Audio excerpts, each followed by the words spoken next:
Hər birinizi salamlayıram. Söz verdiyim kimi tam saat 15:00 və biz sizinlə canlı yayıma başlayarıq. Canlı yayımları düşünürəm ki, bir müddət biz Zoom vasitəsilə keçirməli olacaq. Səbəb isə odur ki, Instagram üzərindən bizim canlı yayım tənzimləmələri düzgün işləmir. Son iki dəfədə də gördüyümüz kimi ciddi problemlər yarandı canlı yayımlarda. Ona görə də biz elə Zoom formatında sizinlə görüşsək daha yaxşı olar. Gəlin bugünkü mövzumuzu mən sizə xatırladım. İlk öncə isə soruşmaq istəyirəm, chatda mənə yazın, necəsiz, ümumiyyətlə günləriniz necə keçir, yeni ilə necə hazırlaşırsınız, məqsədlərimizi yazmışıqmı ümumiyyətlə? Okay. Bizim müştərilərimiz artıq başlayıblar, belə deyərlər, il sonuna doğru. Qeydiyyatı açıq olan heç bir proqram yoxdur. Amma istədim ki, sizinlə görüşək, danışaq bir buna rəğmən. Çünki bu çox önəmli bir mövzudur. Proaktiv və reaktiv pozisiyalar həyatda.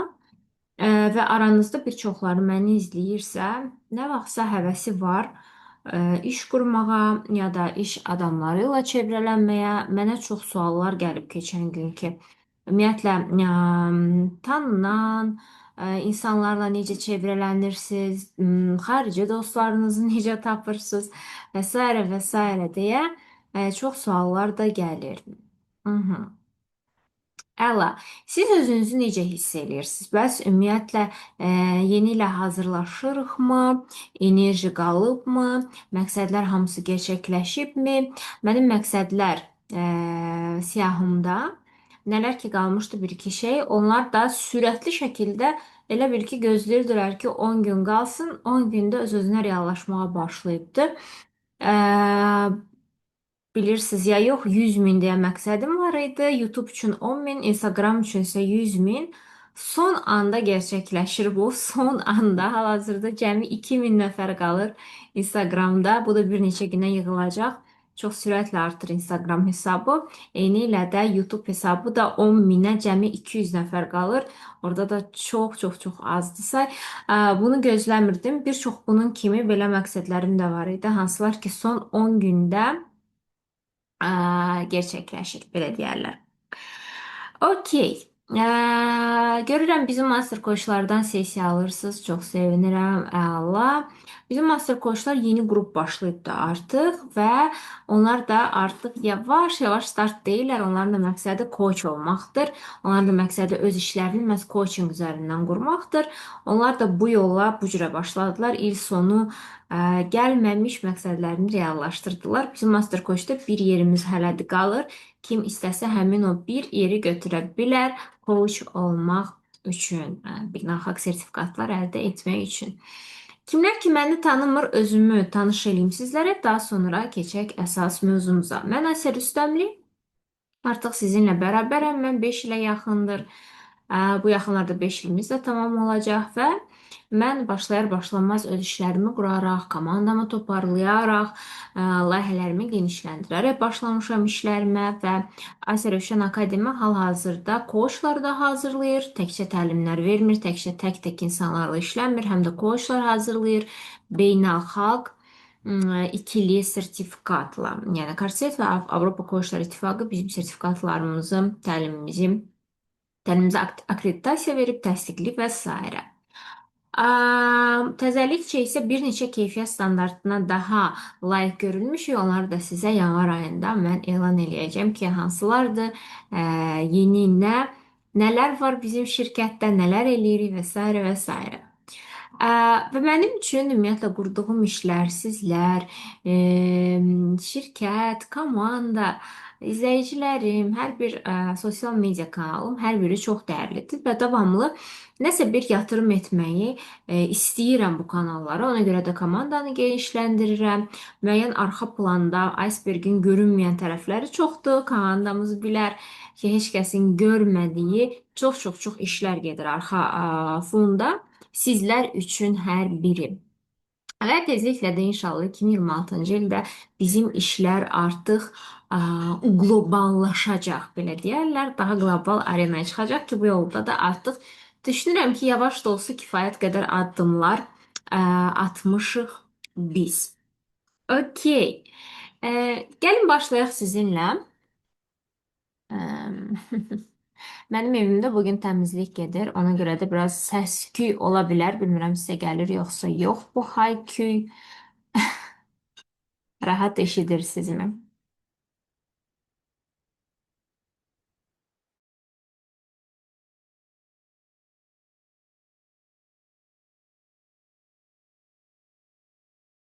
Aha.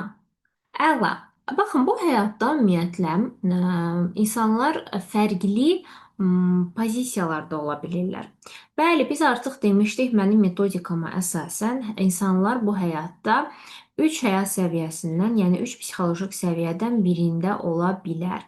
Onlardan 3 səviyyə, birinci səviyyə, ikinci səviyyə, üçüncü səviyyədir. Birinci həyat səviyyəsində olan insanlar ehtiyaclarını qarşılamaq üçün yaşayırlar. İkinci həyat səviyyəsində olan insanlar həzlərini, ehtiraslarını qarşılamaq üçün daha çox mən fokuslu yaşayırlar. Üçüncü həyat səviyyəsində, yəni üçüncü psixoloji səviyyədə olan insanlar isə daha çox təslimiyyətdədirlər, xidmətdədirlər, özlərini dünyada yaradanın onlara yaradan belə deyirlər də yaradan üçün dünyada bir kanal olduqlarını düşünürlər. Və bu cürə daha da çox pulları olur, daha çox zənginlikləri olur, daha da çox ətrafları olur. Üçüncü həyat səviyyəsindəki insanların. Birinci həyat səviyyəsindəki insanlar bir çox fərqli rollarda ilişib qalırlar, ona görə resursları gedir. Üçüncü həyat səviyyəsindəki insanların tək rolu isə xidmət və təslimiyyət yaradana. Və əgər mənim metodikam sizə maraqlı gəlirsə bu arada daha çox suallar verə bilərsiniz bu haqda. You are welcome. Oğlum, işə başlamaq və s. və s. Bir çoxlarını hədəf qoymusunuz. Mənə chatda yazın. Kimlər istəyir ümumiyyətlə işlərini qurmaq və yaxud da işlərini qurmuş insanlarla çevrələnmək və ya ailə qurmaq. Plus qoyun. Çünki düşünürəm ki, yalnız və yalnız bu kateqoriyada olan insanlara maraqlıdır bugünkü canlı yayım. Və düşünmürəm ki, kiməsə maraqsız olar bu mövzu. Çünki artıq çox insan gənc yaşlarından başlayaraq artıq günümüzdə 5-6 yaşında uşaqlar belə başa düşürlər ki, artıq nələrsə etmək olar, nələrsə addımlar atmaq olar, daha proaktiv yaşamaq olar. Və mən çox zaman kiçik yaşlı uşaqlardan xüsusilə də görürəm ki, onlar daha proaktiv pozisiyada yaşayırlar. Çox insanda soruşur, bəs necə eləmək olar ki, bu cürə insanlarla biz çevrələnək? Necə eləmək olar ki, biz bu cürə insanlarla ailə quraq, dostlarımız olsunlar, çevrələnək? Mənə çox zaman yenə də soruşursunuz, beynəlxalqda necə dostlar tapaq, uğurlu insanlarla necə çevrələnək, onlarla necə bir masada otura bilək və s. və s. Mən istəyirəm sizə bu haqda danışım bugün.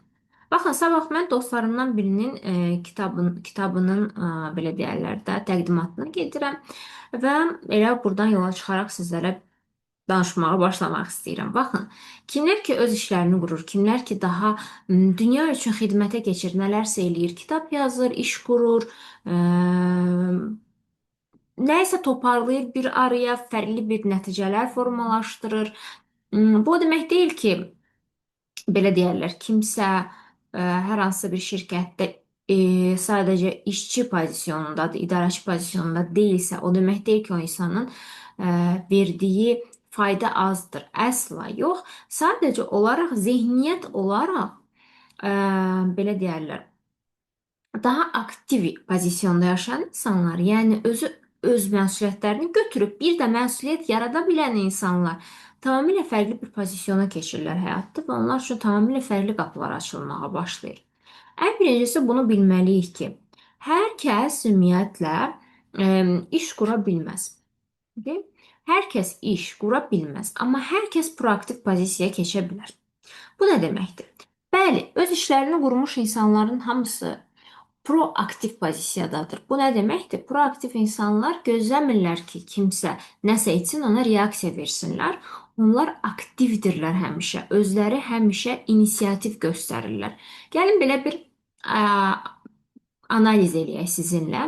Biz əgər deyiriksə ki, həyatda insanlar ya reaktiv olur, reaktiv pozisyonda yaşır, ya da proaktiv, daha böyük əksərən. O zaman biz analizlərimizdə bir neçə nümunə verə bilərik ki, sizlər üçün də daha aydın olsun ki, siz reaktiv pozisyonla yaşayırsınız, yoxsa proaktiv. Mən izah elədikcə istəyirəm reaktiv pozisiyon üçün 2 rəqəmini biz ağlımızda tutaq, proaktiv pozisiyon üçün isə biz 6 rəqəmini ağlımızda tutaq, okey? Kimlər ki özünü proaktivdə hesab eləyir, onlar 6 rəqəmini qoyar çatda mən danışdıqca. Kimlər ki özlərini reaktiv pozisyonda hiss eləyir, onlar çatda mənə 2 rəqəmini qoyarlar.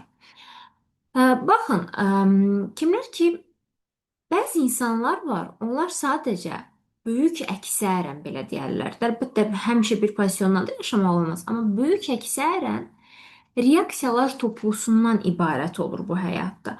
Bu nə deməkdir? Yəni kimsə mənə iş yerində hər hansısa tapşırıq verdisə, mən onu edəcəm. Kağızda yazılmış vəzifələrim varsa, onu edəcəm. Reaktivdir, düzdür? Kimsə nəsə deyir, mən ona reaksiya göstərirəm. Yəni reaktiv yaşayıram. Başa düşdünüz? Yəni kimsə nəsə deməsə, mən aktivləşmirəm. Düşünün, bir var öz-özünə aktivləşən bir proqram, bir də var sadəcə knopkanı basmalısan, yönəltməlisən, sonra aktivləşir. Buna biz deyirik reaktiv. Yəni kimsə nəsə edir, nəsə deyir, ona nəzərən aktivləşir. Buna nə aiddir? İş yerində məsələn, işdə kimsə, yenə də deyirəm, hər hansısa bir tapşırıq verir, hər hansısa bir səlahiyyətlər verir, hər hansısa bir kağız verir və bunun əsasında reaksiyaya keçirik, hərəkətə keçirik, iş görürük. Və yaxud da bəzən olur, bəzi insanlar onlar iş qururlar, amma reaktiv pozisyondan qururlar işi. Yəni məsələn, xanımlar çox zamanda sevgilisi ya həyat yoldaşı onun üçün iş qurur. Düyəni açır, şirkət açır, obyekt götürür, mal gətirir, iş qurur və deyir ki, sən get otur orada iş idarə elə. Bu da olur reaktiv pozisiya. Bu reaktiv pozisiyadan qurulan işlər maksimum 1 il ayaqda qala bilər, o da zar-zor. Sonra dağılır bu işlər mütləq şəkildə. Daha sonra reaktiv pozisiyona nə aiddir? Məsələn, sənə dedilər deyə ailə qurmusan, sənə dedilər valideynlərin, ona görə sən uşaq dünyaya gətirməyə qərar verirsən. Çünki belə də olmalıdır. Kimsə deyibdi bunu ki, hə indi olsa yaxşı olar. Sən reaktiv yaşayırsan yenə də. Və yaxud da kimsə sənə qız tapmadıqca, belə kişilər var, reaktiv pozisyonda sən ailə qurmursan. Kimsə sənin əvəzinə mütləq evlilik təklif etməlidir. Mamagil elçi getməsə mən evlilik təklifi eləmirəm. Belə kişilər var, düzdür, reaktiv pozisyondan. Evliliyə belə, hər şeyə reaktiv pozisyondan. Çünki insan reaktivdirsə daha çox reaktiv yaşayır, proaktivdirsə daha çox proaktiv yaşayır. Keçən gün bizim çəhrayı maşın təlimi çatında qızlar danışırdı. Abartı dərəcədə proaktiv pozisiyon göstərən qızlar, məsələn, çox zaman reaktiv kişilərlə rastlaşırlar. Bu da nədir? Bəzi kişilər ümumiyyətlə salam belə yazmaq istəmirlər, xoşları gələn qıza. Gözləyirlər qızlardan addım atılsın, ilk görüşə çağırmaq, bir addım atmaq, bir qayğısına qalmaq. Bunlar yox, yalnızca qadın deyəndə bir şey edirlər. Bu da olur reaktiv. Yenə də evdə nəsə sınıb, tökülüb, kimsə başına vurmasa, kimsə deməsə, onu görüb də həll etməyən insan. Bu da reaktivdir. Daha sonra yalnızca uşaq xəstələnəndə məsələn ona sevgi verən reaktivdir. Daha sonra yalnız və yalnız qarşı tərəf şikayət eləyəndə ona hədiyyə alan bu reaktivdir. Bu o demək deyil ki, mütləq şəkildə insanların sözü ilə hərəkət eləyirsiniz. Yox. Bu sadəcə o deməkdir ki, daha çox, böyük əksərin, yəni 50%-dan çox həyatınız reaksiyalar üzərinə qurulub. Hər hansısa bir duyğunu belə keçirmək üçün içinizdə gözləyirsiniz ki, qarşınızda kimsə nə etsin, sonra bu baş versin. Məsələn, sevgi dolu hiss etmək üçün mütləq gözləyirsiniz kişilərdən sevgi alasınız qızlar. Ya da kişilər gözləyirsiniz ki, hansısa bir qadından sevgi alasınız. Daha sonra özünüzü reaksiya verirsiniz buna və özünüzü xoşbəxt hiss edirsiniz. Yəni özünüz özlüyünüzdə bir şey yaratmırsınız da. Okay? Bəli, reaktiv pozisyonu bizə ağıllı olmaq, başı aşağı olmaq adı ilə yeridiblər, hansı ki bizi geridə saxlayır. Müəllimə tapşırıq versə mən eləyirəm. Yalnızca müəllimə verdiyi tapşırıqları və 5 alıram. Mən oluram reaktiv pozisyonda bir insan. Ona görə də məsələn, mənlə eyni vaxtda məktəbi bitirən, universiteti bitirən uşaqları götürsə, pis və yaxşı deyil. Bəziləri məndən çox daha maaş ala bilərlər, belə deyərlər də. Daha çox qazanmış ola bilərlər. Amma yenə də 90%-dan çoxu iş qura bilmədi. Ya da proaktiv pozisiyona keçə bilmədi. Ya da özləri seçdiyi insanlarla ailə qura bilmədi. Ya da özləri seçir deyə ayrıla bilmədi kimdənsə. Düzdür? Özləri seçdiyi evdə yaşaya bilmədi, özləri seçdiyi maşını ala bilmədi. Kimsə ona maşın alırsa, seçirsə yalnızca onu sürürəm. Bu da reaktiv pozisyondur. Yəni mən özüm qərar vermirəm ki, mən filan model maşın istəyirəm. Yox, mən sadəcə reaktivəm. Kimsə mənə bu maşını rəva bilibsə, alıbsa, əlbəttə, mən belə deyərlər də, bir insan sizə maşın hədiyyə eləyirsə, əlbəttə ki, buna sevinməlisiniz. Başına çırpmırıq bunu. O da öz yerində. Amma bir çox belə deyərlər də, bir çox insan axı yeməyi belə seçmir. Reaktiv yaşayır. Bu anda bu yemək xaladenikdə varsa onu yeyirəm. Yəni mən reaktivəm, proaktiv deyiləm. Minimal qərarlar verirəm də belə deyərlər. Minimal qərarlar verirəm, minimal inisiativ götürürəm, minimal enerji verirəm həyatıma, belə deyərlər. Və reaktiv pozisyondan çox insan münasibət quranda, nişanlananda, evlənəndə, bir yerdə köçəndə, ruslar deyir, vətəndaş nigahı eləyəndə, belə deyərlər, çox zaman neynirlər? Məsələn, qızlar ya da kişilər. Qarşıma bu çıxmışdı, variant ancaq bu idi. Bunu alındırmağa çalışdım. Ya başqası çıxmamış. Məsələn, qızlar neynir? Mən oturdum, qarşımda deyir 3 nəfər gəlmişdi kişi, onlardan seçdim. Yəni özü proaktiv pozisiyaya keçmədi. Özü düşünmədi ki, mən nə istəyirəm. Prosta qarşısına kim gəlmişdi, onlar arasından seçdi. Okay. Və sonra bütün həyatı boyu şikayət elədi ki, ki, qabağıma bu çıxmışdı da, mənə də çıxanlar belə olurdu da. Reaktiv yaşayan insanlar həyatının 50%-dan çox hissəsini, 50%-dan çox hissəsini reaktiv pozisiyada yaşayırlar. Əlbəttə, insan bəzən proaktivə də keçir. Ağlıma bir şey gəldi, harası getmirsə və s. Bəzi şeyləri proaktiv pozisyondan da yaşaya bilərsən, amma daha çox özü görürsən, 50%-dan daha çox ki, sən reaktiv yaşayırsan. Yəni, kimsə nəsə eləyir, ona reaksiya olaraq. Məsələn, bir çox insanın səhvi bilirsiniz nədir? Mənə gəlib deyirlər, hətta master qoyuşlarımın özü belə. Mən Reels qoydum, mən canlı yayım açdım, heç kəs baxmadı, mən həvəsdən düşdüm. Bu da reaktiv pozisyondur. Yəni sən ancaq gözləyirsən ki, kimsə baxdığı təqdirdə sən öz fikrini çatdırasan. Yəni burada belə reaktivsən sən. Proaktiv ola bilmirsən.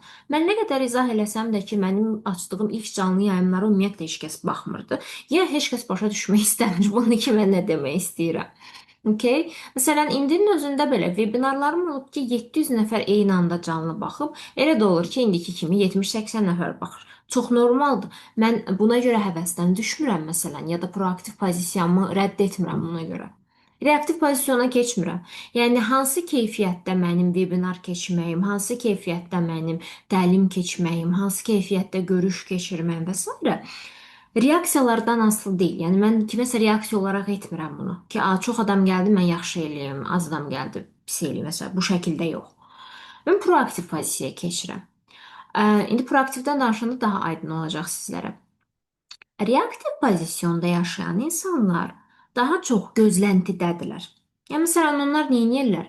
Həyatıma bir kişi gəlsəydi, mən də səyahət eləyərdim. Həyatıma bir kişi gəlsəydi, mən də maşın alardım. Həyatıma bir kişi gəlsəydi, mən də nə bilim, xoşbəxt olardım. Həyatımda bir kişi olsaydı, mən də hədiyyələr alardım, gül alardım və s. Amma proaktiv pozisyonda olan bir qadını məsələn götürsək, o bunu düşünmür. Məsələn, mən düşünürəmsə ki, mən gül istəyirəm, mən heç zaman oturub belə deyərlər də qurban roluna düşmürəm. Mən sifariş eləyirəm. Çox rahat. 5 dənə, 10 dənə, 100 dənə, bəzən 200 dənə gül. Çünki belə istəyirəm. Və yaxud da mən səyahətə çıxmaq istəyirəm. Gözləmirəm kimsə məndən gəlsin. Mən biletimi alıram. Olur ki, 3 gün əvvəl alıram və çıxıb gedirəm. Ya da başqa anlamlarda mən xoşbəxt olmaq istəyirəm. Düzdür, tutaq ki, mən gözləmirəm ki, rəfiqəm gəlsəydi xoşbəxt olardım. Yox. Mən proaktiv pozisiyona keçirəm. Mən nə bilim, nəsə hazırlayıram. Tort bişirirəm özümə, tutaq ki, oturub kəsirəm, yeyirəm. O demək deyil ki, həmişə tək qalmalı. Yox, yox, söhbət ondan getmir. Sadəcə ə, proaktiv yaşayan insan belə deyərlər. Gözləntiyə girmir. Özü özlüyündə o duyğuları da, hissləri də, hadisələr toplusunu da yarada bilir. Bu nə deməkdir? Reaktiv pozisiyondakı insan bu hissəni diqqətlə dinləyin istəyirəm. Psixoloji olaraq reaktiv pozisiyonda daha çox yaşayan insanlar daxillərində avtoritet fiqur zəif olan insanlardır. Okay, söhbət hər şeyi özün etməkdən getmir. Əsla. Diqqətlə dinləyin məni. Diqqətlə dinləyin. Reaktiv pozisyonda olan insanlar daxillərində avtoritet fiquru zəif olan insanlardır. Yəni onlar niyə daha çox reaktivdə yaşayırlar? Çünki ata-analar ki var, avtoritet fiqurlar kimlə ki böyüyüblər. Həmin uşaq, yəni sən əgər reaktivsənsə mənə baxırsan, sən valideynlərini zəif personajlar olaraq görmüsən uşaq vaxtı. Dayaq, güvən, arxalana biləcəyin biri güclü fiqurlar olaraq görməmsən. Və sənin qarşında uşaq vaxtı böyüdüyün evdə güclü fiqurlar, avtoritet fiqurlar, güvənə biləcəyin fiqurlar, kimlər ki sənə müəyyən ideyalarında, enerjində, uşaqlığında olacaq bir fiqurlar formalaşdırmayıb. Sənin nümunən yoxdur axı necə bir avtoritet fiquru olmaq olar. Düzdür? Ona görə də 18 yaşın olur, böyüyürsən, yetişkin olursan və sən böyüyəndən sonra 18 yaşından sonra valideynlərindən ayrılıb özün öz daxilində avtoritet fiquru yaratmalısan. Özün öz həyatının avtoriteti olmalısan. Sən bilmirsən ki, həyatıma qarşı necə bir avtoritet pozisiyona keçə bilərəm. Sən başlayırsan qurban roluna düşməyə. Məsələn, adi bir şey götürək. Çoxunu soruşursunuz ev almaq. Necə evim olsun? Reaktiv pozisyonda olan insanlar ömrü boyu bunu düşünür. Bu sualı verir. Necə ev alım, necə eləyim, hansı proqram işləyim və s. Proaktiv insan bunu düşünməyə gərək belə yoxdur. Mən ev istəyirəmsə, bax ev istəyirəmsə, götürürəm də kağız, bir dənə də qələm, sadəcə mümkün variantları yazıram. Məsələn, varsa həyat yoldaşım, o, nə bilim, atam, sevgilim, kimlər, tık tık tık, kimlərdən bunu istəyə bilərəm. Sonra yazıram, iş yerim, filan qədər müştərim, filan qədər bank hesabımda pul, filan filan ərazilərdə qiymətlər, bla bla bla bla yazıb doldururam. Mən özüm məsələn elə eləyirəm nəsə istəyəndə. Yazıram, doldururam və baxıram, mümkün olan bütün variantları yoxlayıram və %100 hansısı alınır. Düzdür? %100 hansısı alınır. Çünki mən bunu istəyirəm. Mən özüm üçün ən güclü avtoritet fiquram. Düzdür? Proaktiv olanda. Yəni mən oturub gözləmirəm, çoxlu sual vermirəm. Mən taleyin bəxtin üzərinə atmıram. Mən hərəkətə keçirəm. Çünki uşaq vaxtı böyüdüyüm evdə də valideynlərim mənə qarşı proaktiv olublar. Düzdür? Proaktivin valideyni də proaktiv olub. Yəni güclü avtoritet fiquru olub. Və o bu nümunədə görür ki, avtoritet olmaq nə deməkdir? Həyatımın avtoriteti olmaq nə deməkdir? Yəni mən bir şey istəyirəmsə, hər hansısa bir yerdə onu gözləmirəm, axtarmıram, lupa ilə gəzmirəm. Qurban roluna düşmürəm, taleyi bəxti suçlamıram, həyatıma bir qadın ya da bir kişi sugar mommy, sugar daddy axtarmıram. Mən mümkün olan bütün variantları yazıram. 5-10 dəqiqə həll eləyirəm, nə istəyirəmsə və addımları bilirəm ki, nəyi neçə vaxt necə həll eləyə bilərəm. Düzdür? Və mən daha çox belə olanda, proaktiv olanda təslimiyyətdə yaşaya bilirəm. Çünki mən bütün suçu yaradanın üzərinə atmıram, yaradanı öz avtoritet fiqurum yerinə qoymuram, həyat yoldaşını avtoritet fiqur yerinə qoymur, sevgilisini avtoritet fiqur yerinə qoymur, həyatında hansısa qadınları avtoritet fiqur yerinə qoymur, müdirini avtoritet fiqur yerinə qoymur. Heç kəs, ən birinci avtoritet fiquru özün olursan. Yəni reaktiv pozisiyada yaşayan insan həmişə taleyi, bəxti, həyat ssenarisi başqalarından asılıdır. Yoldaşı bilet aldısa, o səyahətə gedəcək. Özü ağzını açıb deməz heç vaxt ki, məsələn də, mən bunu istəyirəm. Mən bu yerə getmək istəyirəm, bu cürə səyahət istəyirəm. Yoldaşı alırsa belə. Bu o demək deyil ki, siz təkliyə çəkilməlisiniz. Yox. Əsla. İndi mən sizə izah edəcəm necə proaktivdəki insanlar daha az təkdilər. Reaktiv pozisyonda olan insan həyatında necə özünə uyğun çevrə yaradacağını da bilmir. Kim bəxtinə düşdü, o da onun çevrəsi. Yəni, bir dənə dostum var elə, budur dostum. Bir dənə sevgilim var elə, budur sevgilim. O demək deyil ki, gündə adamlar dəyişməz. Yox. Sadəcə özü istədiyi kimi edə bilmir bunu. Yəni, özü ayağa qalxıb da demir ki, okey, mən çevrəmdə bu cürə dostlar istəyirəm, deyə bilmir. O nə varsa onunla yetinir. Çünki reaktivdir. Kimsə gəldi salam verdisə, vsyo. Özü gedib bir inisiativ göstərmir. Kimsə onun bəxtinə düşdüsə, vsyo. Ona dedilərsə ki, get BDO-da oxu, vsyo, orada oxuyur, ancaq dostları da oradan olur. Özü düşünüb qərar verə bilmir ki, okey, mən nə istəyirəm. Özü bu reaktiv pozisyondan çıxa bilmir. Və əlbəttə ki, burada başqa bütün faktorları da götürsək, psixoloji. Burada əlbəttə özünü layiq hiss etmir. Əlbəttə seksual enerji çox aşağıdır və bastırıb, aqressiyasını bastırıb əlbəttə ki, çünki aqressiya çıxsa, avtomatik hərəkətə keçə bilər. Əlbəttə burada master koçlarımın bildiyi bir çox nüanslar var. Onlardan biri də odur ki, valideynlərinə doğru hərəkətə keçə bilməyən uşaqlar, donub qalan valideynləri ilə əlaqədə uşaqlar daha çox reaktiv pozisiyada yaşayırlar. Onlar öz hərəkət trayektoriyalarını belirləyə bilmirlər. Çünki yaşadıkları evdə belə hansı valideynimə nə cür yaxınlaşacağam deyə bu trayektoriyanı belə tuta bilməyiblər. Başa düşürsünüzmü? Çünki trayektoriya tutmaqdan qorxuramsa, mən reaktivdə qalıram, proaktivə keçə bilmirəm. Başa düşdünüz? Psixoloji baş verir hamısı. Digər tərəfdən ən önəmli nüanslardan biri isə günahkarlıq duyğusudur.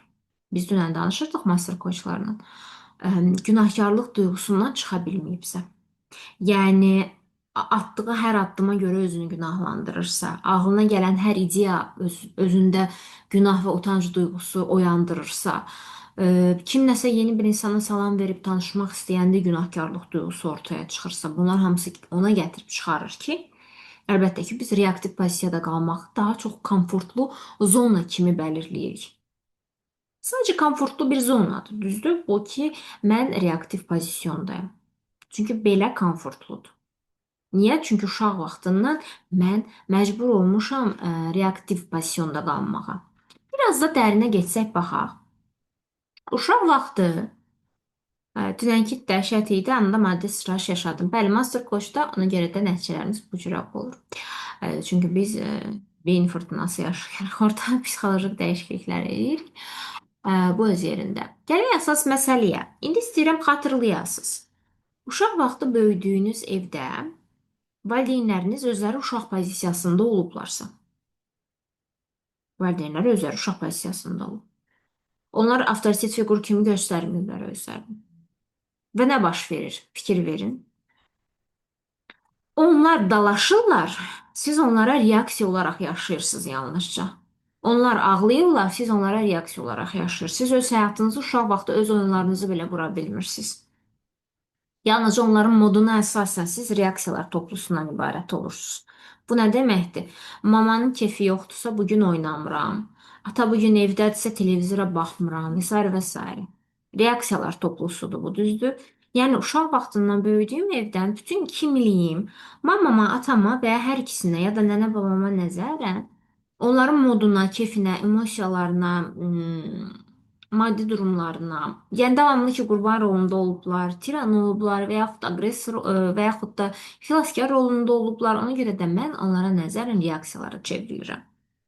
Və fikir verə bilərsiniz, uşaq vaxtı gözünüz sezibmi evdə ki, baxım görüm kim neynir, ona nəzərən yaşayım, düzdür? Davamlı sezmək, davamlı baxmaq, davamlı böyüdüyünüz evdə özünü günahkar hiss etmək. Kefinə görə həyat davam edirdi. Okay.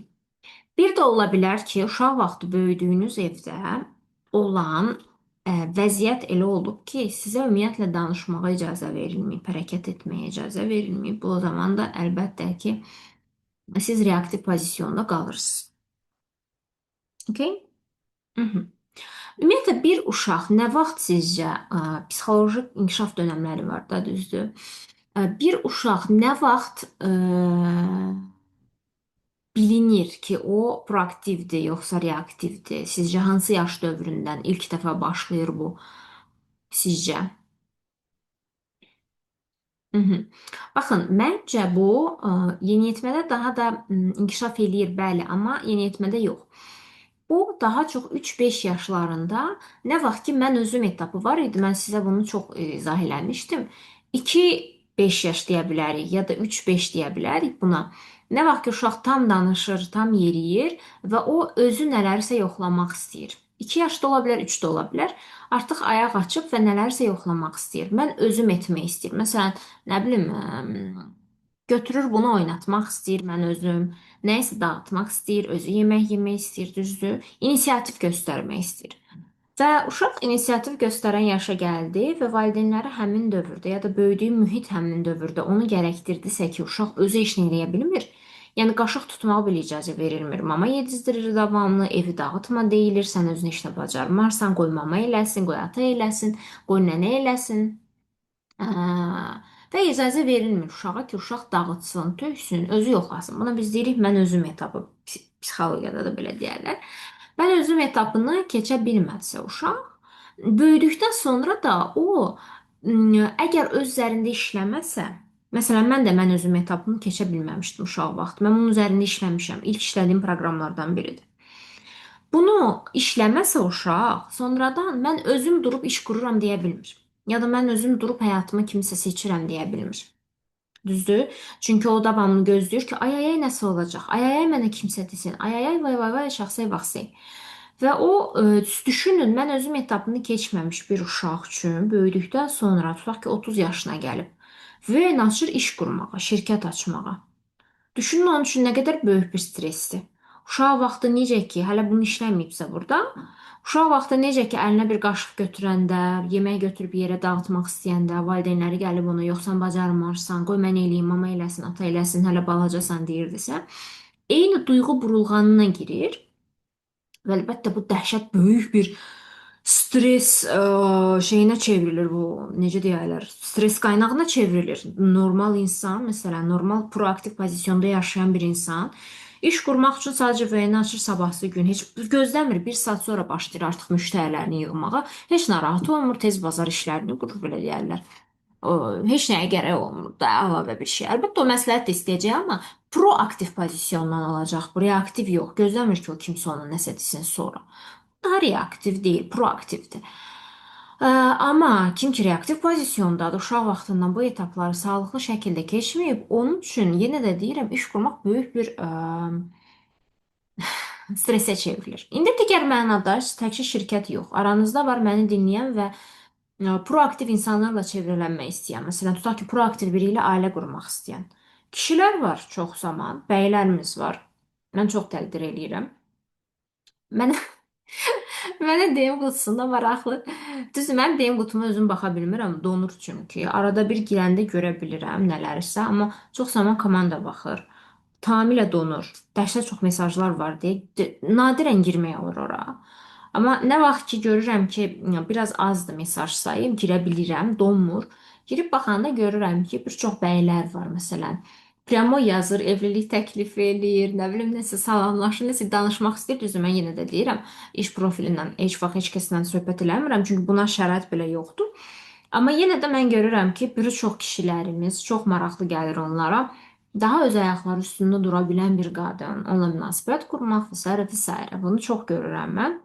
Və çox təqdirə layiq bir durumdur bu ki, mentalitetdə son 10 ildə ciddi dəyişikliklər var. Qadınlar artıq öz proaktiv pozisyonunu tutublar, kişilər artıq bundan qorxmurlar. Kişilər bu tipli qadınlarla rəqabətə girməyə əvəzinə ki, onlarla dəstək olurlar, onların yanında inkişaf eləyirlər, əl-ələ tuturlar və s. və s. Bu çox gözəl bir şeydir. Ümumiyyətlə, mənim özümün də keçmiş münasibətimdə mənə çox dəstək olunub bu barədə. Heç vaxt qadağalar olmayıb və s. və s. Öz atam, məsələn, düz atam mənim 20 il Rusiyada yaşayıb. Ona görə daha biraz bu barədə özü həmişə inisiativ göstərib, həmişə istəyib ki, mən işimi qurum və s. O da çox dəstək olubdu hər zaman. Amma indiki dövrdə görəndə ki, kişilərimiz bu qədər dəstək olur, mənim səhifəmdə ümumiyyətlə 30-40% kişilər izləyir, dəstək olurlar, like atırlar, komment yazırlar, təlimlərə gəlirlər və s. və s.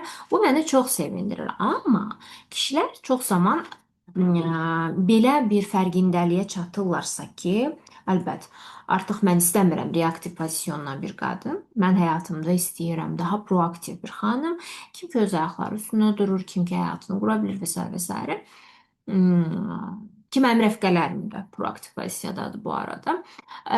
Həmin anda kişilərin beynində bir sual formalaşır. Eyni şey qadınlarda da olur. Ha. Qadınlar da baxırlar, əlbəttə artıq dövrümüzdə daha çox biz göz açılır. Nə mənada? Instagramda falan izləyirik ən azından iş quran bəyləri. Baxırıq görürük, a filan kəs filan işi qurur, filan cürə bəylər var imiş. A mənim baxış bucağımdan daha artığı var imiş. Atamdan daha fərqli kişilər var imiş. Kimsə iş qurur və s. Mən o gün müştərilərimi atmışdım. Azərbaycanlı bir bəy var. Çox uğurlu bir iş adamıdır. Artıq milyarda çatacaq deyə düşünürəm, amma Rus rublu ilə artıq milyardların döndüyü iş qurubdu. Dubayda da, Rusiyada da, Azərbaycanda da. Mən onu atmışdım. Bizim də qonşumuz olub, kstati, amma indi xaricdə yaşayır. Atmışdım müştərilərimə ki, baxsınlar. Bax, bu tipli, proaktiv, gözəl işlər görən kişiləri görürük, baxırıq. Və əlbəttə ki, qızlar da istəyir ki, həyatlarında bu cürə proaktiv, həyatını qurmuş. Əlbəttə bu ilk öncə insanın özündən başlayır, ha. Görünüşcə mən o reels paylaşmışdım, bir çox kişilərin xoşuna gəlməyib bu, amma görünüşdən başlayır elə. Bir kişi özünə qarşı baxımlıdırsa, stilinə, yerişinə, gözünə, qaşına, başına, hamısına fikir verirsə, əlbəttə ki, buradan artıq bu nöqtədən başlayır proaktivlik, düzdür? Əlbəttə ki, qadınlar da baxır ki, niyə belə daha belə kişilər varsa, niyə mən gedib reaktiv, özünə baxmayan, əzilən, büzülən kişilər niyə seçməliyəm? Və bu nöqtədə əlbəttə ki, suallar başlayır artıq ki, necə bəs? Okay, niyə onlar mənim ətrafımda deyil və yaxud da niyə onlarla mən kontakta keçə bilmirəm? Necə eləməliyəm kontakta keçim və s. Bu nöqtədə artıq başlayır həqiqi bir battle, challenge başlayır həqiqi bir. Və bu sualların tək bir cavabı var. Baxın, proaktiv bir insan üçün bu tipli insanlar ki, proaktivdir, kişilər və qadınlar. Qadın üçün də, kişi üçün də. Əgər travmalı deyilsə, travmalı nədir? Məsələn, bəzi qadınlar var, proaktiv işlərini qurub, amma tamamilə öz qadınlığını təkzib eləyir. Ona görə də ailə qurmaq üçün elə bir kişi seçir ki, o vapşe uşaq pozisyonundadır. Özündən də daha cılızdır və onu davamlı dartır, əlindən tutur. Bəzi şeylərdə görürəm, məşhurlarda da var belə cütlüklər.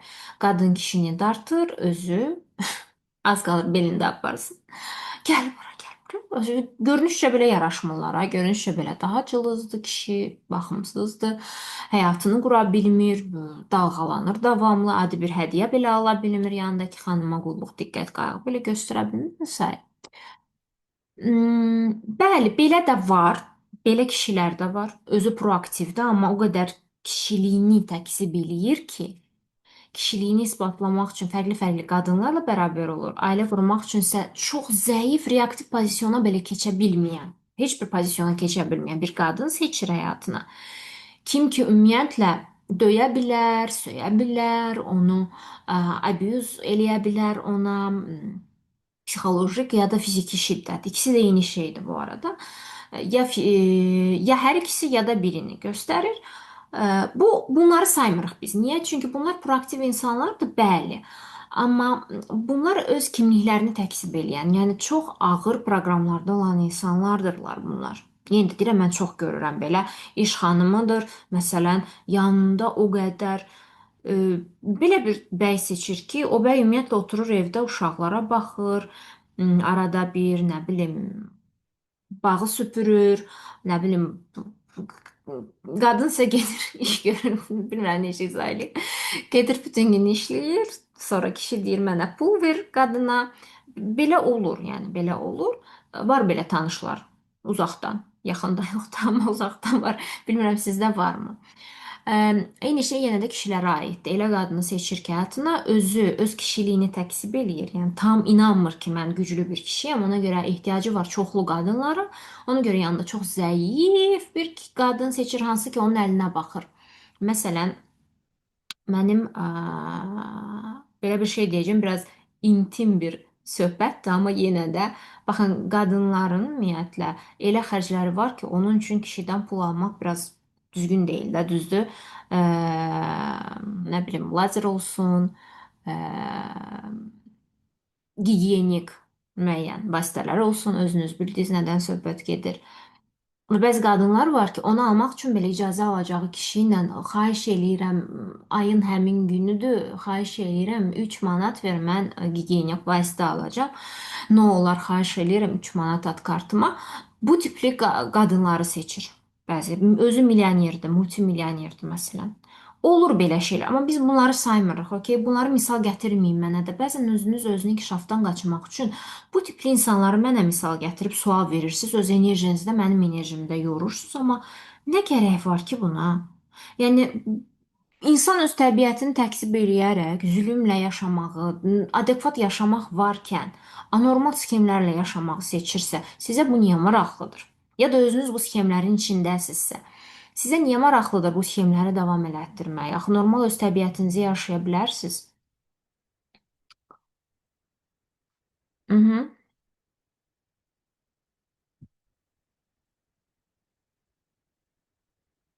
Okey, başa düşürsünüz nə demək istəyirəm.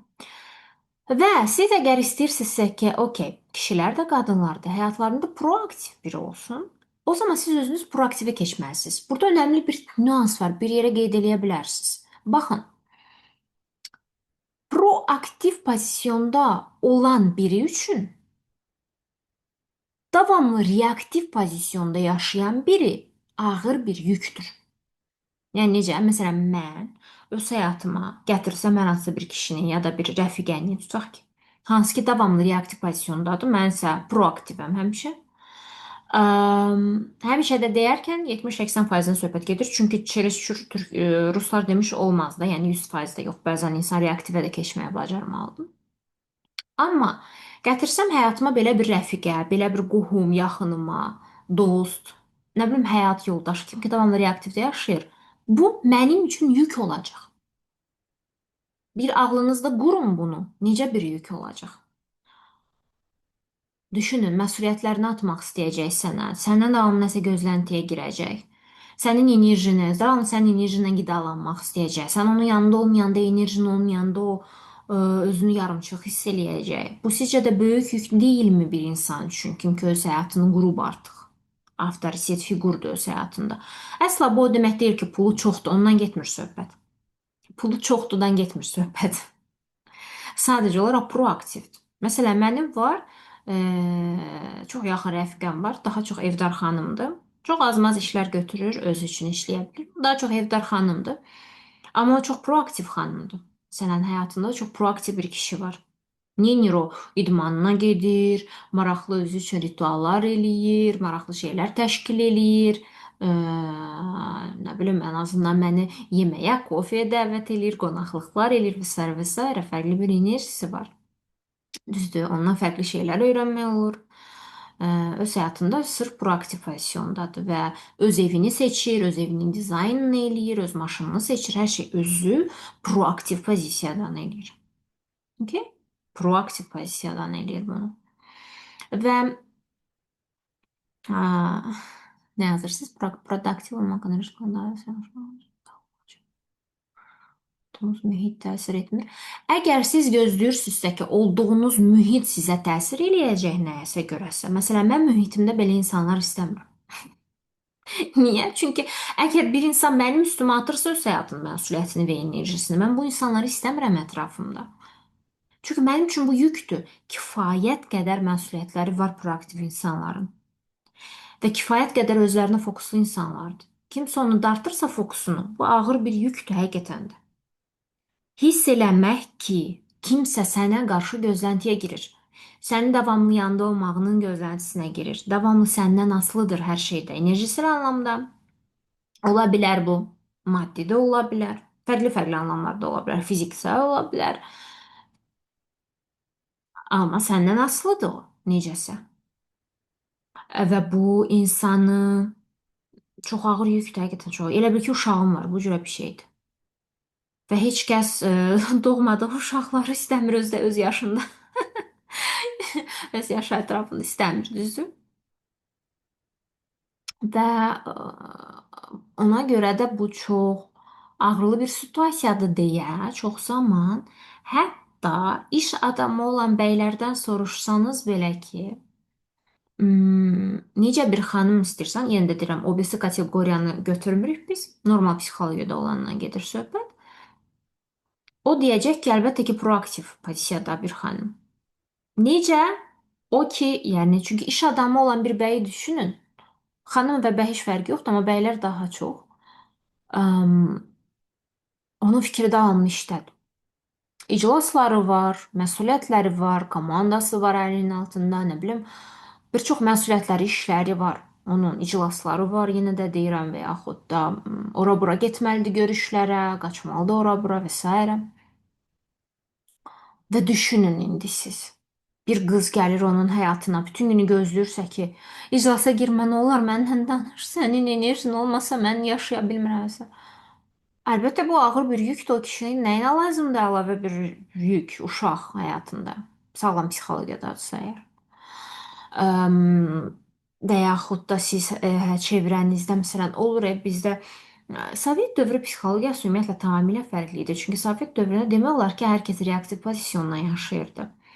Məsələn, Sovet dövrü valideynləriniz varsa, onlar belə bir onların belə bir nə deyək buna?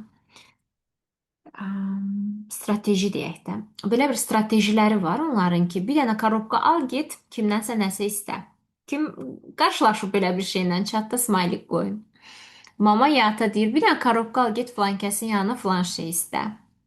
Heç qarşılaşmısınız belə bir şeylə? Mhm.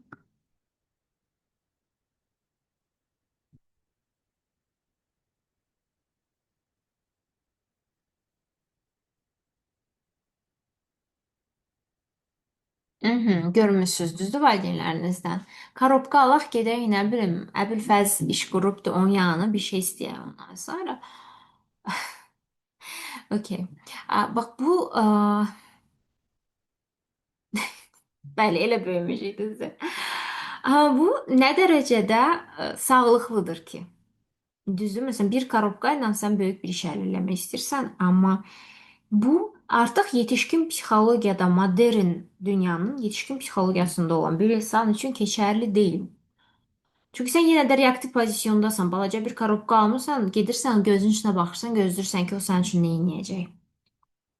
Ondan asılısan yenə də. Okay? Məsələn, artıq dövrümüzdə məsələn heç kəs CV ilə işə götürmür. Niyə? Çünki eyni şeydir bu. Reaktiv insanları aşağı pozisyonda istəyirlər, bəli, amma yuxarı pozisyonlarda yox. Proaktiv insan istəyirlər. Məsələn, kim ki bir qatqı verə bilir şirkətə və bu qatqını öncədən göstərir, verir, sonra qərar verilir. Düzdür?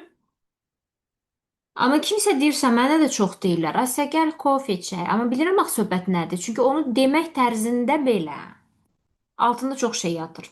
Ucu bilirəm ki, məndən nəsə gözləyəcəklər, məndən nəsə istəyəcəklər. Asya korobka almışam sən. Okay? Ucu günümüzdə bu yoxdur, düzdür? Bu yoxdur, bu culture itib artıq. Biz artıq özümüz proaktiv pozisiyaya keçməliyik ya da proaktivlər reaktivləri yanında istəməyəcəklər. Əgər sağlam psixologiyadadırlarsa. Onlar davamlı gözləyəcək. Məsələn, iş yerlərində belə kim vəzifə yüksəlişi alır? Proaktiv insanlar, reaktivlər yox. Sadəcə öz işini görüb bitirən insan heç vaxt vəzifə yüksəlişi almır. Amma proaktivlik eləyən insan vəzifə yüksəlişi alır və bir çox, məsələn, şirkətlərdə bir çox yüksəliş meyarları var da, düzdür? Öncədən bütün komanda üzvləri meyarlara əsasən, KPI-lara əsasən yoxlanılır. Kim KPI-ları da aşır, kimlər nə qatqı verib, kim gəliri nə qədər artırıb, kim böyük layihələr qurub və s. və s. kimə deyilmədən eləyib bir şey, kim yorucu deyil və s. və s. Yəni kim o necə deyərlər? Hmm, Yük deməyim də, amma o aktivliyi əlinə ala bilər. O məsuliyyətləri əlinə ala bilər. Və burada önəmli bir, yenə də önəmli bir şey var. Reaktiv insanlar məsuliyyət götürməkdən qorxan insanlardır. Məsuliyyət götürmək əsla o demək deyil ki, baxın, Azərbaycan dilində biraz, bütün dillərdə də əslində, amma yenə daha çox Azərbaycan dilində uşaqlıqdan biz ki, yenə də Sovet dövrünün valideynləri ilə böyümüşük. Bizə nə deyilib? Yadınıza salın, məsuliyyətli ol deyilib. Xatırlayın, məsuliyyətli ol deyəndə bizdən nə gözlənilib daha çox? Çox da məsuliyyət qavramına uymayan şeylər. Məsuliyyətli ol deyilib, amma bizdən gözlənilib ki, mamanın əvəzinə ev yığışdıraq. Ya da təmizlikçinin əvəzinə. Amma əslində bu sənin vəzifən deyil. Məsuliyyətin deyil. Məsuliyyətli ol deyərkən, bəli, gözlənilib ki, sən başqasının işini görəsən. Qardaşının poposunu siləsən, yaxud da bacını çim-çim elətdirəsən. Ya da nə ola bilər bu başqa? Bəli, yəni və yaxud da dərslər. Dərslər bizə məsuliyyət kimi aşılanıb ki, həkim sənə nəsə dedi, onu elədin, sonra məsuliyyətlisənsən. Yox, əsla yox. Yetişkin bir insan üçün məsuliyyət qavramı tamamilə dəyişikdir. Əgər o proaktiv pozisiyaya keçibsə, reaktivdə qalıbsa elə mama atasının dediyi şeydir, o heç. Amma proaktiv pozisiyaya keçmək istəyən insan ki, mən əvvəllər reaktiv idim, sonra proaktivə keçmişəm, kstati, mən belə birdən-birə proaktiv olmamışam. Proaktiv pozisiyona keçən bir insan həqiqi məsuliyyət götürmə qabiliyyətinə malikdir. Cavabdehlik qabiliyyəti deyirik buna. Yəni məsələn bax indi bayaqdan evdə təmizlik gedirdi, xanımlar təmizlədilər, çıxdılar, getdilər. Onlara bir məsuliyyət vermişdim mən, düzdür ki, bunu eləyəcəksən. Etdilər, sakitcə çıxıb getdilər. Onlara bir məsuliyyət verdim ki, webinarım var, sakit duracaqsınız. Sakit durdular, getdilər, düzdür. Bundan gedir söhbət. Ondan getmir ki, sən özün ev yığışdırırsan. Ondan getmir ki, sən özün başqasının gedirsən, hamının poposunu silirsən, hamıya kömək eləyirsən. Yox, bundan getmir söhbət. Məsuliyyət götürmə qabiliyyəti cavabdehlik daşımaq qabiliyyətidir. Yəni yetişkin bir yaşda bir insan qorxmursa böyük kütlənin məsuliyyətini götürməkdən. Məsələn, adi bir şey. Böyük səhifəniz var, böyük real bir kütləyə xitab edirsinizsə, siz məsuliyyətli davranmalısınız orada.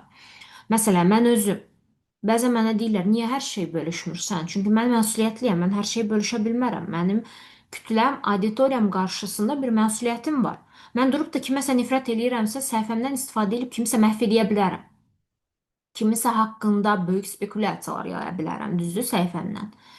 Kimisə həqiqətən mənim də həyatımda çox insan olur ki, səhifəmdən istifadə eləyərək o insanların başına çox oyun aça bilərəm. Normal insandır, düzdür? Mənimsə başıma çox gəlib belə şeylər. Mən eləmişəmmi nə vaxtsa? Yox. Çünki mənim kütləm qarşısında bir məsələ. Mən bilirəm ki, böyük kütləni arxasınca daşımaq nə deməkdir və onlara hansı dəyərlər aşılanmalıdır. Onları necə aparacağam, necə insanlara aparacağam öz ardımca. Necə, niyə və hara. Və okey. Və bunu bildiyim üçün də daha çox insan gəlir. Düzdür? Bunu bildiyim üçün də daha çox insan gəlir və onlar razı qalırlar burada. Okay? Amma kimsə bilmirsə, məsələn, bəzi insan öz travmalarını aparır səhifəsindən.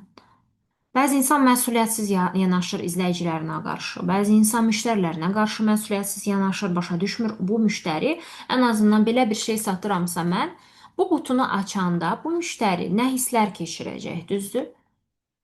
Rənginə baxanda, qiymətinə baxanda, bu paketə baxanda, bunu əlinə alanda bir çox insan məsuliyyətsiz yanaşır. Məsələn, mən baxıram. Bəzi insanlar deyir ki, satışım yaxşı getmir. Amma məsələn, mən baxıram, onlar məhsul necə təqdim edir, necə bir məhsul təqdim edir və yaxud da müştərisinə necə yanaşır, necə prosesi aparır. Düzdür? Bütün bunlara baxanda əlbəttə bəlli olur ki, daha az məsuliyyət götürür və əlbəttə ki, daha azını da alır. Və daha çox reaktiv yaşayır, düzdür, reaktiv. Müştəri gəlir, hə onları yola verim, vsyo. İzləyici gəlir, hə onları yola verim, vsyo. O şəkildə yox ki, məsələn, mən əvvəldən düşünürəm ki, ağlımda tuturam ki, mən 100 minə xitab eləmirəm. Təkcə 100 minə yox. İndi məsələn 98 mindir. Təkcə bu 98 minə yox. Mən düşünürəm ki, bax səhifəmdən məsələn bütün Azərbaycan baxır. Düzdür? Mən hamısının məsuliyyətini götürürəm. Daha proaktiv pozisiyona keçirəm, düzdür? Hamısı məsuliyyətini götürürəm.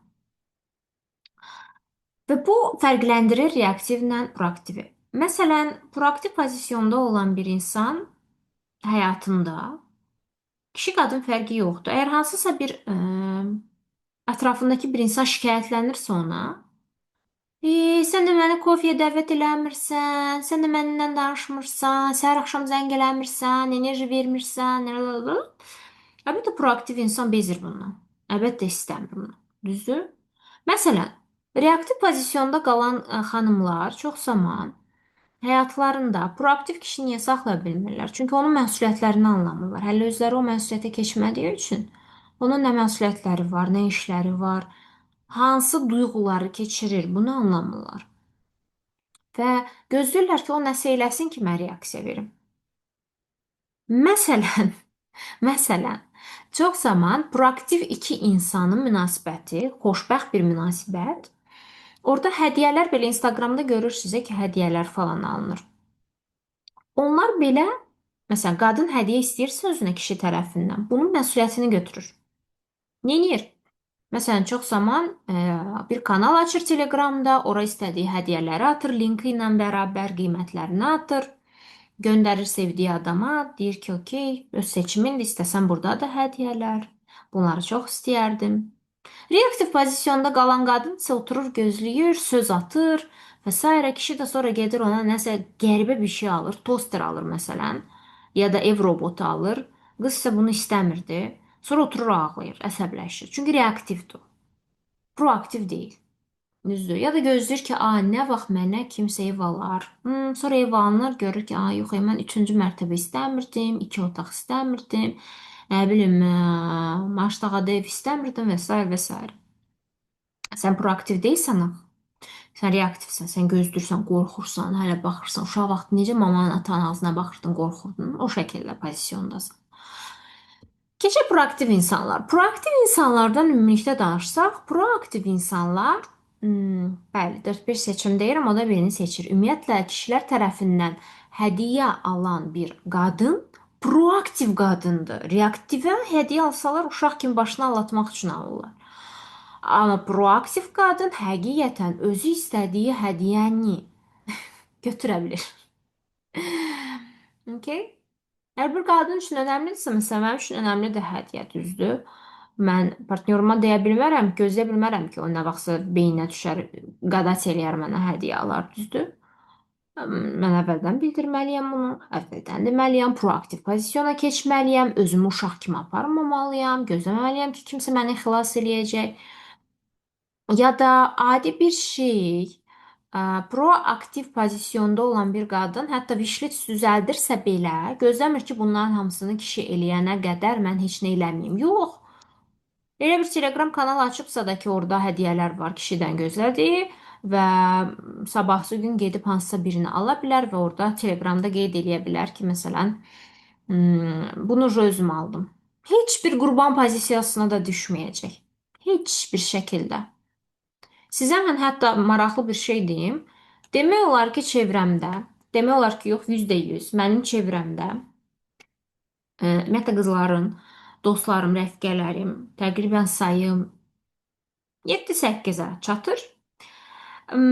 Yaxın olanlar mənlə mindset tutanlar və s. O qızlar, inanın mənə, hamısı çox zəngin kişilərlə bərabərdirlər. Və kim ki wish listi də yerinə yetirir, davamlı nələr salır və s. səyahətlərə çıxar və s. Amma inanın mənə, qızların çoxusu, rəfiqələrimin çoxusu ya maşınlarını, ya da hər hansısa bir investisiya üçün evlərini özləri alıblar, ya da işlərini qurmaq üçün özləri yatırım eləyiblər. Məsələn, rəfiqələrimdən birindən soruşanda ki, dedim ki, biznesini quranda kim investisiya eləmişdi? Məsələn, o mənə dedi ki, Asiya, mənə heç kəs inanmırdı. Ola bilər ki, mənim həyat yoldaşım multimilyonerdir, amma işimi həqiqətən özüm kredit götürüb qurmuşam. Okay? Özüm kredit götürüb qurmuşam. Çünki o qurban pozisiyasında deyil. O gözləmir ki, hə, mənim yoldaşım multimilyonerdir, onsuz da hər şey alır, mənə kars yerindən tutmuş, nə bilim, elmisinə qədər. Məni hər yerə də aparır. Mən oturub gözləmirəm, onun ağzına baxmıram ki, nə vaxt bura razılaşaq. Bu şəkildə yox. Başa düşürsünüzmü? Və inanın mənə, yenə deyirəm, daha çox da maşını götürsək, təzəlikcə Sofiya Kralov da gördünüz, öz-özünə maşın almışdı. Halbuki yoldaşının aldığı 4 dənə, 5 dənə maşın var qarajda. Və o belə proaktiv pozisyondadır. Düzdür? Məsələn, onunla bir çevrədə olanda o proaktiv pozisyon həmişə hiss olunur. Çünki heç kəsdən heç nə gözləmir. Özü edir davamlı hər şeyi və özü qayğı diqqət göstərir sənə belə, dost kimi belə, yanında belə. Eynisi ilə ətrafımda olan hər kəs belədir. Hər kəs belədir və bu çox gözəl bir şeydir. Sən rahatlayırsan o münasibət daxilində. Kişi qadın yox da, rəfiqə münasibətində belə rahat olursan sən. Sən bilirsən ki, proaktivsən. O da sən də və maraqlıdır sənin üçün. Heç kəsə nəzərən qurban pozisyonuna düşmür, onun ağzına baxmır belə ki, ana gözlüyüm və sair. Yox. Və inanın mənə, çox zaman mənim deyim qutumda reaktiv pozisyonda olan qızlardan nə görürəm? Mən görürəm ki, ağlayırlar. Mənim yoldaşım məni yamacla. İnanın mənə, mənim ətrafımda olan qızların demək olar ki, hamısı özü öz maşınını alıblar. Yenə də və yenə də baxmayaraq ki, yoldaşları da onu alıb, prosta bəyənməyiblər. Mənim özümdə də belə olub bu arada.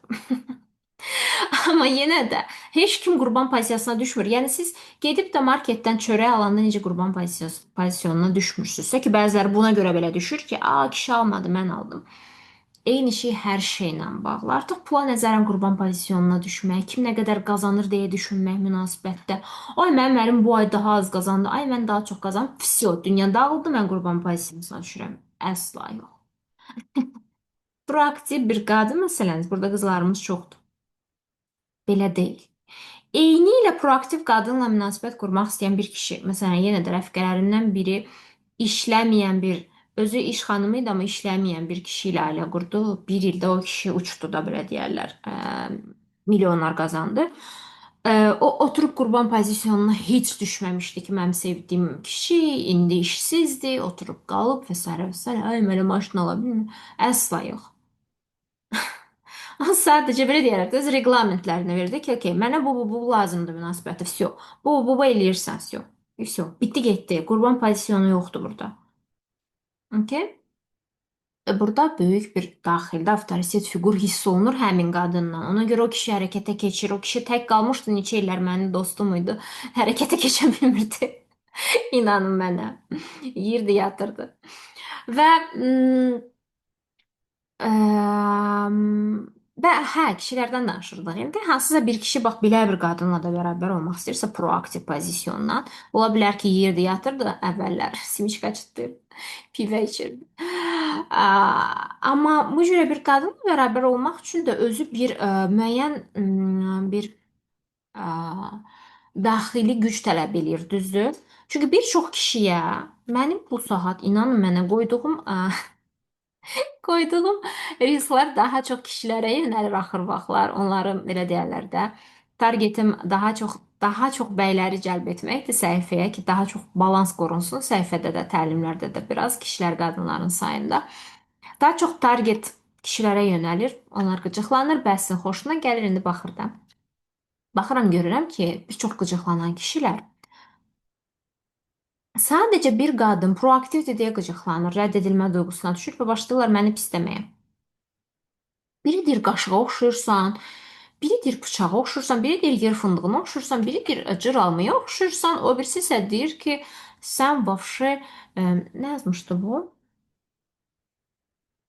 Nəsə yazdı, gülməli sözlər ya, özünüz oxuya bilərsiniz həmin o niyə subayın başlığı altında bir reels var idi məndə. Onun altında çox gülməli rəylər var kişilər tərəfindən. Day nəyə oxşatmayıblar ki məni? Araxis, fındıq, nə bilim, yer alması, nə bilim, nə, hər şey var da, yəni hər cürə bir şey var. Sən kimsən, vəbşi kim olmusan, hara gedirsən? Klassik sözlər. Və bu niyə qıcıqlandırır bir çox kişini? Məsələn, hansısa bir qadın durub deyirsə ki, "Okey, mən belə kişi istəyirəm, vəbşi. Mən həyatımın iplərini əlimə alıram, mən bunu seçirəm, bu cür istəyirəm."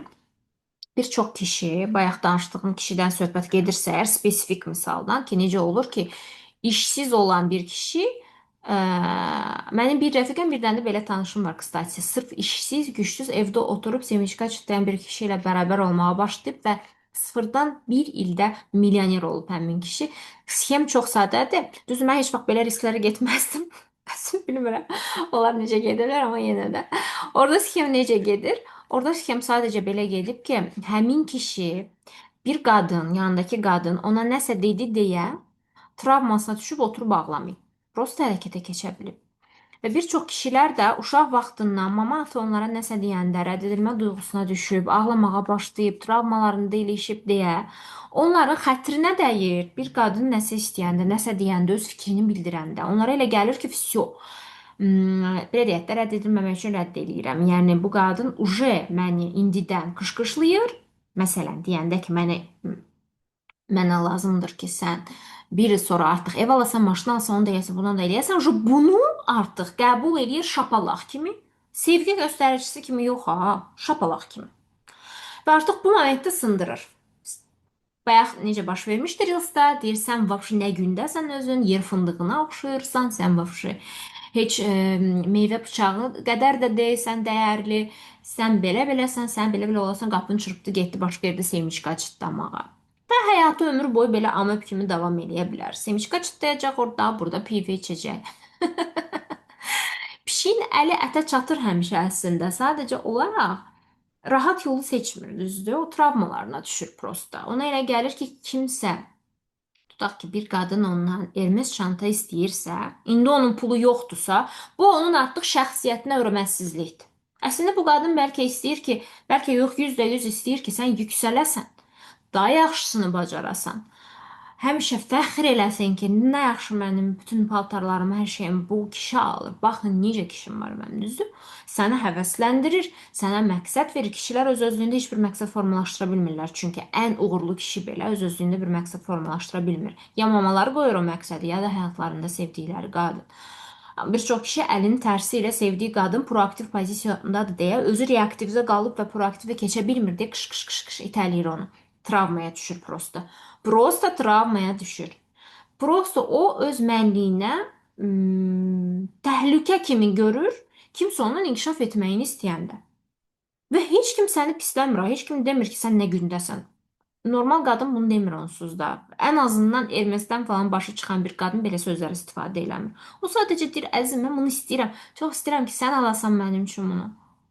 Kişi isə travmasına düşdü, vəsə. Onun mənliyi, bütün qüruru, bütün kişiliyi artıq silahlar altındadır bu sözdən sonra. Vəsə, küstü, getdi. Özündən də daha aşağı, semiçka belə çıtlaya bilməyən, gözləyən ki, kimsə onun üçün çıtlayacaq, ağzına qoyacaq bu cürə bir qadın tapmağa. Okay? Ee, Benim bir tanışım pulsuz kişi evlendirildi. Çok ağladı. İlerçin həmin kişi içkini attı, varlandı, dindar oldu. Bu da çerezçurtlar, Ruslar demiş. Belə də gözləmirik. Bundan söhbət getmir. Biz adekvat insanlardan gedir söhbət. Mən danışdığım misallardakı adamlar normal psixologiyadakı insanlar idi. Ну, Prosto belə deyək də. Bir məqsəd yox idi. Kişilər çünki öz başına buraxsanız, qızlar, belə deyək də, kişilər özləri də bunu çox yaxşı bilər. Mənim atam həmişə deyirdi, məsələn, bunu atamdan öyrənmişəm, kstati. Ki, kişiləri öz başına buraxsanız, onlara bir məqsəd olmasa, bir qadın olmasa, bir yön olmasa, xüsusən də mama bir resurslu deyilsə, yönləndirə bilmirsə, məsələn, İman Qadzinin maması götürsək, Ronaldonun mamasını götürsək, bunlar resurslu mamalardır. Tırka verə bilirlər. Onu da elə, bunu da elə, ev də al mənim üçün, maşını da al. Bu resurslu mamaların hesabından bunlar bu resursu məqsədi götürüb qalxıblar. Hansından soruşsanız, o tipli kişilərdən, çox yüksələn, qadınsız. Onlar deyəcəklər ki, mamam üçün elədim. İman da eyni şey deyir, Ronaldo da eyni şey deyir. Qadın üçün elədim. A Messi'dən soruşsaz, 13-16 yaşından həyatında nə idi adı qızın? Qızın adı nə idi yadıma salın. O qız var idi həyatında, onun üçün eləyib. Düzdür? Kişiləri belə fəth eləmək üçün belə deyərlər də, ölkələri onlara bir qadın lazımdır yanında həmişə. Fərqi yoxdur. Mamadır, yoxsa yenə də deyirəm kimdir. Bəzisində bacıdır hətta. Bəzi resurslu baldızlar var, bilirsiniz. Resursludur. İstəyir davamlı. Onu da elə, bunu da elə. Ona görə kişi davamlı bacısı üçün eləyir, yoldaşı üçün eləmir məsələn. Və resurslu qadından qorxan kişi əlbəttə qabağa getmir. Mamasından da qorxur bəzi kişilər, məsələn. Və resurslu kişidən qorxan qadın qabağa getmir. Çünki resurslu kişi tamamilə fərqli bir qoxudur, tamam fərqli bir auradır, tamam fərqli bir həyat pozisyonudur. O bugün orada bir şey gördü, onu həll eləməsə dayana bilmir. O tam fərqli bir şeydir.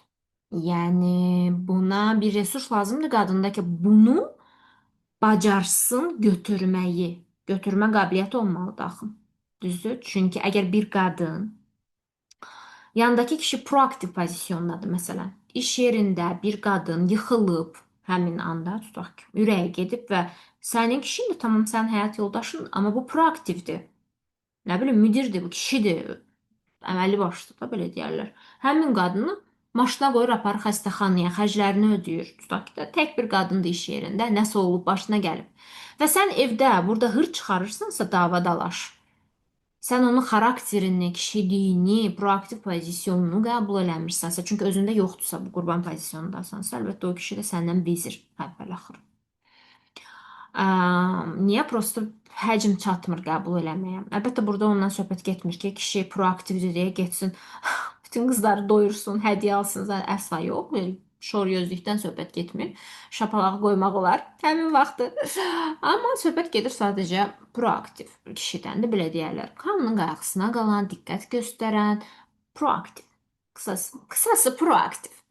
Proaktiv olmaq istəyiriksə, əlbəttə psixoloji durumumuzla işləməliyik. Mən özüm etapını keçməliyik, aqressiya etapını keçməliyik, seksual enerjimizin açıldığı etapı keçməliyik. Çünki məhz seksual enerjimizin formalaşdığı yaşlarda biz ilk dəfə yetişkin proaktiv addımlar atmışıq. Məsələn mən xoşuma gələn bir oğlana sinifdə məsələn demişdim, səni sevirəm. Düzdür? Və yaxud da siz ola bilər kişilər kimsə xoşuna gəlib, məsələn, həmin yaşlarda məhz proaktiv pozisiyona keçir, gedir, yaxınlaşır, deyir, səni sevirəm, hədiyyə alır, düzdür? Və yaxud da dərslərini oxuyur, əlini qaldırır proaktiv pozisyonda ki, mən deyəcəm, mən eləyəcəm. Mən bəzən deyirdim, məsələn, dərsi mən keçəcəm. Və götürürdüm mən keçirdim dərsi. Bir neçə dəfə riyaziyyat dərsi keçmişəm uşaqlara 7-ci, 8-ci siniflərdə. Belə, okey? Belə yəni. Bundan gedir söhbət. Bu etapları psixoloji olaraq ə, keçmək lazımdır. Okay? Psixoloji olaraq keçmək lazımdır. Və söhbət cinsəllik yaşınız ötüb və sair bunlardan getmir. Seksual enerji cinsəllik deyil. Bunları qatışdırmayın lütfən. Qatışdırmayın. Seksual enerji həyat enerjisidir. Kıpır-kıpır olmaqdır. Məsələn, bu gün burada olmağa məni kimsə məcbur eləyibmi? Kiməsə reaksiya olaraq etmişəmmi bunu? Yox. Tam bir proaktiv pozisyondur. Heç nə satmıram bugün burada. Satmaq üçün belə deyil. Ya da təlim elan üçün yox. Komanda məcbur edib yox. Onların xəbəri belə yoxdur. Sərə. Mən prosto proaktiv pozisyondayım. Bugün bunu istəmişəm. Enerji. Bu nədir? Seksual enerjidir. Bax, bu aşağıdan qalxan bir enerjidir. Səs sadəcə buradan çıxsa məni dinləmərsiniz çünki. Enerji də sadəcə burada olsa məni dinləmərsiniz. Bu enerjidir, impulsdur, gəlir və sən ötürmək istəyirsən onu. Okay? Proaktiv pozisyonda. Amma kim ki seksual enerjisini bastırır, sıxır özünü, çanağını falan, enerjisi sıxılır orada və o heç nəyə qarşı o etirazsız eləmir. Mən bugünkü mövzuya baxdım, məsələn, özüm də bu mövzunu düşündüm, dünən baxdım, sonra mən həqiqi bir etiraz elədim ki, mən bu barədə danışmalıyam. Çünki çox belə maraqlı bir mövzudur mənim üçün. Və keçdim proaktiv pozisyona. Всё, proaktiv pozisyondan siz pulsuz qalmayacaqsınız, partnyorsuz qalmayacaqsınız, tək qalmayacaqsınız, dostsuz qalmayacaqsınız, səyahətsiz qalmayacaqsınız, evsiz, eşsiz, marşsız, heç nəsiz qalmayacaqsınız. Sizin həmişə nəyinizsə və nələrinizsə və kimlərinizsə olacaq. Okay? Okey, dərdinizi kiməsə danışmalı deyilsiniz. Elə eləyin ki, ümumiyyətlə dərdləriniz formalaşmasını üzərinizdə işləyin. You are welcome. Master Coach-da bir dənə yer var. İstəsəz gələ bilərsiniz. 1 il mənlə işləyə bilirsiniz orada və bir-birinizlə. Biz çoxları Master Coach-a özü üçün gəlir, kıstati. Heç coach olmaq üçün yox, üzərində işləmək üçün. Belə, mən sizinlə bugün sağollaşıram. Növbəti görüşlərimizə qədər.